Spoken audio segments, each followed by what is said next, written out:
Kamala caught, look what she was just spotted with. The Democrat Party and the politicians that represent them live their lives in a state of nonstop hypocrisy.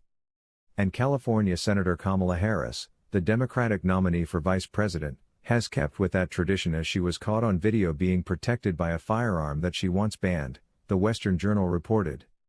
Harris was in Florida last week, a critical state for the ticket to win.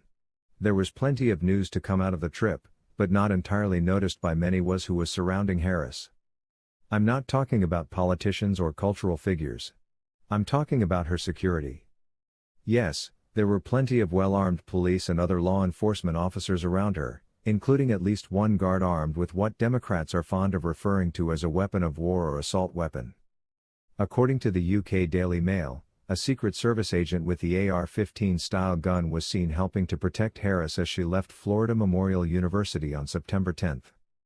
Upon being elected, I will give the United States Congress 100 days to get their act together and have the courage to pass reasonable gun safety laws. And if they fail to do it, then I will take executive action, the senator said at a CNN town hall. We need reasonable gun safety laws in this country, starting with universal background checks and a renewal of the assault weapon ban, she said. But they have failed to have the courage to act. Her stance was not as insane as Beto O'Rourke's "hell yes, we're going to take your AR-15, your AK-47 screed." What makes her more of a hypocrite is that she, who believes that some funds should be redirected from police and given to community initiatives, was guarded by a ton of police. For far too long the status quo thinking has been to believe that by putting more police on the street you're going to have more safety. And that's just wrong, that's not how it works, she said in June. But it appears that she felt safer with the heavy police presence around her. Former Vice President Joe Biden, the man who is the Democratic presidential nominee, has also made his stance known on so-called assault weapons. Weapons of war have no place in our communities. When I was a senator, I took on the NRA and secured a 10-year ban on assault weapons, and as president, I'll ban these weapons again, he said on Twitter.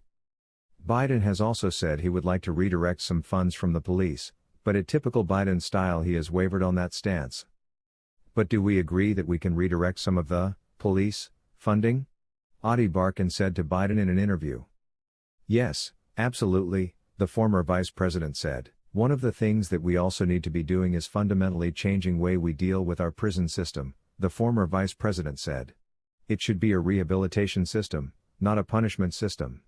We're going to make sure you're qualified for every single right you had before you went to prison if you served your time. But on June 8 his spokesman Andrew Bates said that Biden does not believe that police should be defunded. Biden supports the urgent need for reform, including funding for public schools, summer programs, and mental health and substance abuse treatment separate from funding for policing, so that officers can focus on the job of policing, he said. What do you think about this? Let us know your thoughts in the comments section. Don't you forget like, share and subscribe latest news channel. Thank you for watching.